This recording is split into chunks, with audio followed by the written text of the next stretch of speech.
নমস্কাৰ সকলোকে স্বাগতম জনাইছো মোৰ ইউটিউব চেনেললৈকে এনআইএছৰ এটা গুৰুত্বপূৰ্ণ খবৰ দিব বিচাৰিছো প্ৰত্যেকজন এনআইএছৰ প্ৰাৰ্থীৰ কাৰণে এটো বহুত বেছি ইম্পৰ্টেন্ট ভিডিও হয় আৰু প্ৰত্যেকজন এনআইএছৰ প্ৰাৰ্থীৰ গুৰুত্ব সহকাৰে ভিডিওটো চাব আৰু যিমান পাৰে সিমানে শেয়াৰ কৰিব তেন্তে আহক আজিৰ ভিডিওটো আমি আৰম্ভ কৰো যোৱাকালি এটা ভিডিওৰ জৰিয়তে আমি কৈছিলো যে 4 তাৰিখে এনআইএছৰ হিয়াৰিং আছে আৰু সেইদিনা কিছু তথ্য গম পোৱা যাব কিছু খবৰ গম পোৱা যাব কিন্তু হেই হিয়াৰিং 4 তাৰিখৰ হিয়াৰিংটো আজি 3 তাৰিখে আজি হৈ গল গতে আজি 3 তাৰিখৰ হিয়াৰিংত কি হল সকলো কথা বিবৰি আপোনালোকৰ সৈতে আলোচনা কৰিব বিচাৰিছো আপোনালোকে প্ৰত্যেকই ভিডিওটো গুৰুত্ব সহকাৰে চাব যদিও যোৱাকালি ভিডিওটো 4 তাৰিখে হ'ব বুলি কৈছিলো কিন্তু আজি হিয়াৰিংটো হৈ গল গতে আজি এই হিয়াৰিংত এনআইএছৰ প্ৰাৰ্থীসকলৰ কাৰণে বহুত বেছি ভাল খবৰ দিব বিচাৰিছো যেটো নেকি আশা কৰি থকা আছিল সেই আশা কৰি থকা খবৰটোৱে কিছু পৰিমাণে হলেও আকৌ এনআইএছৰ প্ৰাৰ্থীসকলক সকাহ প্ৰদান কৰিছে আৰু এইটো এনআইএছৰ প্ৰাৰ্থীসকলৰ কাৰণে সাময়িকভাৱে আকৌ এটা সুখৰ খবৰ বুলি ক'ব লাগিব যেটো সময়ত এনআইএছৰ প্ৰাৰ্থীসকলে নিজৰ মাৰ্কছৰ সাৰ্টিফিকেট ভ্যালিড কৰাৰ কাৰণে যুঁজি আছে আজি প্ৰায় 4 মাহ ধৰি হে নিজৰ সাৰ্টিফিকেট মাৰ্কছখনৰ কাৰণে ইতিমধ্যে বহু কষ্ট কৰি হলেও নিজৰ প্ৰাপ্যৰ কাৰণে যুঁজি আছে আৰু হেই মৰ্মে প্ৰাৰ্থীসকলে ন্যায়ালয়ৰ দ্বাৰস্থ হৈছিল আৰু প্ৰথম অৱস্থাত অসম চৰকাৰে যেতিয়া নিম্ন প্ৰাথমিক আৰু উচ্চ প্ৰাথমিকৰ কাৰণে বিজ্ঞাপন মুকলি কৰি দিছিল আৰু এই বিজ্ঞাপনত এনআইএছৰ প্ৰাৰ্থীসকলক আবেদন কৰিব দিব লাগে বুলি ন্যায়ালয়ৰ দ্বাৰস্থ হৈছিল আৰু তেতিয়া মহামান্য উচ্চ ন্যায়ালয়ে এনআইএছৰ প্ৰাৰ্থীসকলক সাময়িকভাৱে এটা ইন্টাৰিম অৰ্ডাৰ প্ৰদান কৰিছিল অৰ্থাৎ তেওঁলোকক আবেদন কৰিব দিছিল আৰু এই আবেদন প্ৰক্ৰিয়া সাময়িকভাৱে যদিও দিছিল কিন্তু আজি এনআইএছৰ প্ৰাৰ্থীসকলৰ কাৰণে বহুত বেছি ভাল খবৰ যেটো ইন্টাৰিম অৰ্ডাৰ আছিল হেতু সম্পূৰ্ণৰূপে ষ্টে হৈ থাকিল অৰ্থাৎ হেতু পাৰ্মানেন্ট হৈ গল যেতিয়ালৈকে এই এনআইএছৰ মানে কি সম্পূৰ্ণৰূপে ৰায়দান নাহে ফাইনেল ৰায়দান নাহে তেতিয়ালৈকে এই ইন্টাৰিম অৰ্ডাৰটো ষ্টে হৈ থাকিব আৰু এইটো এনআইএছৰ প্ৰাৰ্থীসকলৰ কাৰণে বহুত বেছি ভাল খবৰ যেটোৰ দ্বাৰা এই অসম চৰকাৰৰ শিক্ষা বিভাগৰ 5000 যি নিম্ন প্ৰাথমিক আৰু উচ্চ প্ৰাথমিকৰ কাৰণে বিজ্ঞাপন মুকলি কৰি দিছিল আৰু তাত যিসকল প্ৰাৰ্থীয়ে আবেদন কৰিছিল এনআইএছৰ প্ৰাৰ্থীসকলৰ যিসকল প্ৰাৰ্থীয়ে সিলেকশন হ'ব এতিয়া তেওঁলোকৰ সেই পোষ্টটো হোল্ডিং হৈ থাকিব আৰু যেটো পোষ্ট নেকি বেলেগ প্ৰাৰ্থীয়ে কাঢ়ি নিব নোৱাৰে এইটো কিন্তু এনআইএছৰ প্ৰাৰ্থীসকলৰ কাৰণে আজিৰ তাৰিখত বহুত বেছি ভাল খবৰ কাৰণ প্ৰথম অৱস্থাত আছিল ইন্টাৰিম অৰ্ডাৰ সাময়িকভাৱে তেওঁলোকক আবেদন কৰিব দিয়া হৈছিল যেতিয়ালৈকে ৰায়দানটো নাহে আৰু আজিও সম্পূৰ্ণ ৰায়দানটো অহা নাই কিন্তু বিৰোধীয়ে যিবিলাক মানে কি আপিল কৰিছিল সেইবিলাক আপিল খাৰিজ কৰি এনআইএছৰ সেই যেটো গোচৰ সেই গোচৰটো আকৌ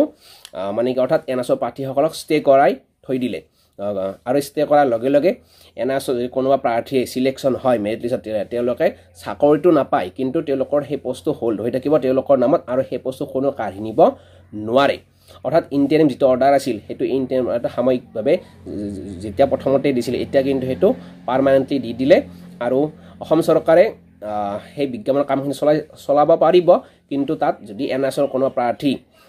যিসকল পেটিশনাৰ আছে তাত যদি কোনো প্ৰাৰ্থী সিলেকশন হয় তেওঁলোকৰ সেই পোষ্টটো কিন্তু কোনেও কাঢ়ি নিব নোৱাৰে বুলি আজি সেই ৰায়দানটোৱে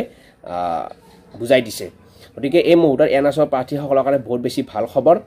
আৰু অনাগত দিনবোৰতো নিশ্চয় ভাল খবৰ আহিব কাৰণ যেটো সাময়িকভাৱে ইন্টাৰিম অৰ্ডাৰ আছিল হেতু যদি হে হৈ গল তেতিয়াহলে কিন্তু এনআইএছৰ প্ৰাৰ্থীসকলৰ সেই সিলেকশন হলেও কিন্তু হেতেন ডিলিট হৈ গল হেতেন বা তেওঁলোকৰ পোষ্টটো হোল্ড হৈ নাথাকিলে হেতেন এতিয়া অসম চৰকাৰে কি কৰিব পাৰিব সেই ৰিক্ৰুটমেন্টৰ কামখিনি চলাই যাব পাৰিব কিন্তু এনআইএছকো ৰাখিব লাগিব আৰু তেওঁলোকে চাকৰিটো নাপায় কিন্তু তেওঁলোকৰ পোষ্টটো হোল্ড হৈ থাকিব তেওঁলোকৰ এগেইনষ্টত বা তেওঁলোকৰ নামত মানে কি সেই পোষ্টটো হোল্ড হৈ থাকিব গতিকে এইটো বহুত বেছি ভাল খবৰ আজি যদিও এনআইএছৰ সম্পূৰ্ণৰূপে ভ্যালিড বুলি ৰায়দান ওলোৱা নাই কিন্তু ইন ফিউচাৰ যদিহে এনআইএছৰ ভাল দিন আহে তেতিয়াহলে কিন্তু এই যি হোল্ড হৈ থাকিব তেওঁলোকে কিন্তু অদূৰ ভৱিষ্যতে চাকৰিটো লৈ ল'ব পাৰিব অৰ্থাৎ পাব এইটো তেওঁলোকৰ কোনো চিন্তাৰ প্ৰয়োজন নাই গতিকে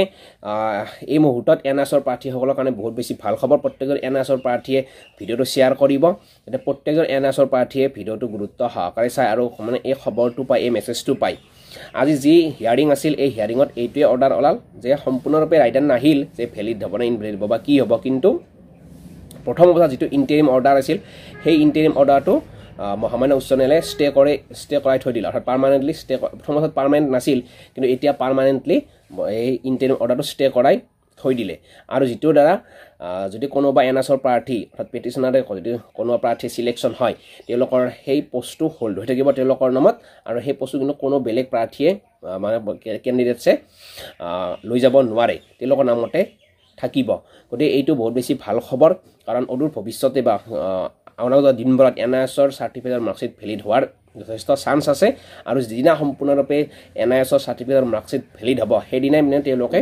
সেই নিজৰ চাকৰিটো পাব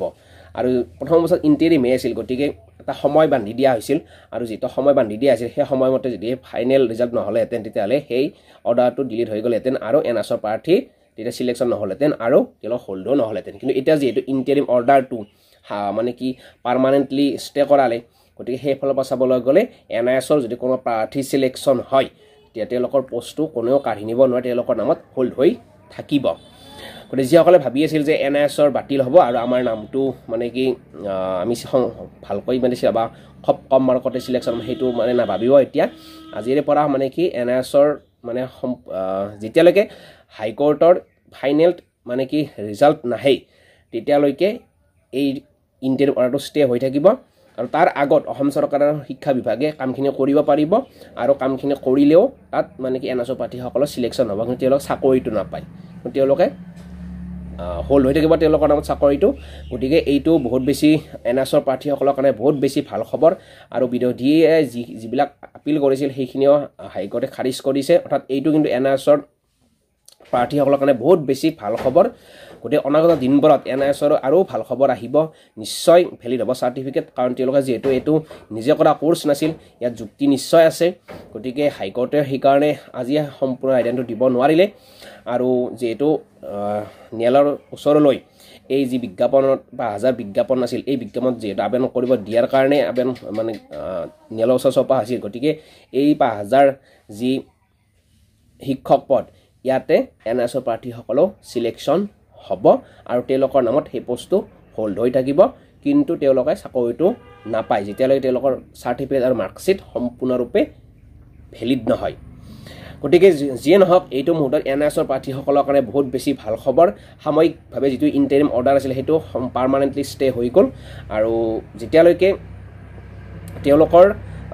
ফাইনেলি মানে কি ভেলিড নহয় চাৰ্টিফিকেট বা মাৰ্কশ্বিট বা ফাইনেলি ৰিজাল্ট নাহে তেতিয়াহ'লে তেওঁলোকৰ মানে কি হোল্ড হৈ থাকিব পোষ্টটো আৰু সেই পোষ্টটো কোনেও কাঢ়ি নিব তেওঁলোকৰ নামতে থাকিব কিন্তু তেওঁলোকৰ চাকৰিটো নাপায় নিশ্চয় আপোনালোকে বুজি পাইছে গতিকে সেই পাৰ্মানেণ্টলি যিটো ইণ্টাৰিম অৰ্ডাৰ আছে সেইটো পাৰ্মানেণ্টলি হৈ গ'ল এতিয়া টেনশ্যন নাই আপোনালোকে নিশ্চিত থাকক যে অনাগত দিনবোৰত নিশ্চয় এনআইএছৰ ভাল খবৰ আহিব আৰু যিহেতু যোৱাকালি এটা ভিডিঅ' বনাইছিলোঁ ৪ তাৰিখে আছিল বুলি কৈছিলোঁ কিন্তু সেই ৪ তাৰিখৰ হিয়াৰিংটো আজি সেইটো মিষ্টেকলি ৪ তাৰিখ বুলি কোৱা গৈছিল কিন্তু ৪ তাৰিখৰ যিটো হিয়াৰিং আছিল সেইটো আজি হৈ গ'ল ৩ তাৰিখ গতিকে এই ৪ তাৰিখৰ হিয়াৰিংটোৰ খবৰ আজি আপোনালোকক দিলোঁ যিসকলে এনআইএছৰ প্ৰাৰ্থী আছে গতিকে আৰু যিসকলে ভাবি আছিল যে এনআইএছৰ বাতিল হ'ল আৰু আমি মানে কোনো মাৰ্ক নোহোৱাকৈ পাই গ'লোঁ কিন্তু এতিয়া আৰু সেইটো নাভাবিব যে এনআইএছৰ চিলেকশ্যন হ'ব তেওঁলোকৰ নামত পোষ্টটো হোল্ড হৈ থাকিব ৰিজাৰ্ভ হৈ থাকিব আৰু তেওঁলোকৰ সেই পোষ্টটো কোনেও লৈ যাব নোৱাৰে গতিকে কাট অফটো হাই হ'ব নিশ্চয় গতিকে সাময়িকভাৱে কিছু পৰিমাণে হ'লেও এনআইএছৰ জয়লাভ হোৱা বুলিয়ে ক'ব লাগিব অনাগত দিনবোৰলৈ আৰু আশা কৰিছোঁ ভাল হওক এইটোৱে কাৰণ বহু কষ্ট কৰি যিহেতু এনআইএছৰ এই চাৰ্টিফিকেট মাৰ্কশ্বিট লোৱা হৈছিল গতিকে আৰু যি পাৰ্মানেণ্টলি ষ্টে হৈ গ'ল অৰ্ডাৰটো সেইটো বহুত বেছি ভাল খবৰ আৰু কামবিলাক সম্পূৰ্ণ নোহোৱালৈকে তেওঁলোকৰ হোল্ড হৈ থাকিব অনাগত দিনবোৰলৈ হোল্ড হৈ থাকিব এইটো বহুত বেছি ভাল খবৰ যিসকলে চিলেকশ্যন হয় তেওঁলোকৰ কাৰণে এইটো বহুত বেছি ভাল খবৰ এইখিনিয়ে আৰু পৰৱৰ্তী সময়ত আপোনালোকক নিশ্চয় জনাম আজিৰ হিয়াৰিঙৰ খবৰ এইখিনিয়ে আছিল অৰ্থাৎ ক'বলৈ গ'লে যিটো ইণ্টাৰিম অৰ্ডাৰ আছিল সাময়িকভাৱে সেই সাময়িকভাৱে থকা অৰ্ডাৰটো এতিয়া পাৰ্মানেণ্টলি ষ্টে হৈ গ'ল আৰু কোনোবা চিলেকশ্যন হ'লেও তেওঁলোকৰ সেই পোষ্টটো হোল্ড হৈ থাকিব কিন্তু তেওঁলোকৰ পোষ্টটো কোনো কাঢ়ি নিব নোৱাৰে কিন্তু তেওঁলোকে চাকৰি নাপায় যিয়ে নহওক ভাল খবৰ বুলিয়ে ক'ব লাগিব আৰু আশা কৰোঁ অনাগত দিনবোৰত ভাল খবৰ আকৌ আহক এইখিনিয়ে যিমান পাৰে সিমান শ্বেয়াৰ কৰিব ধন্যবাদ জয় অসম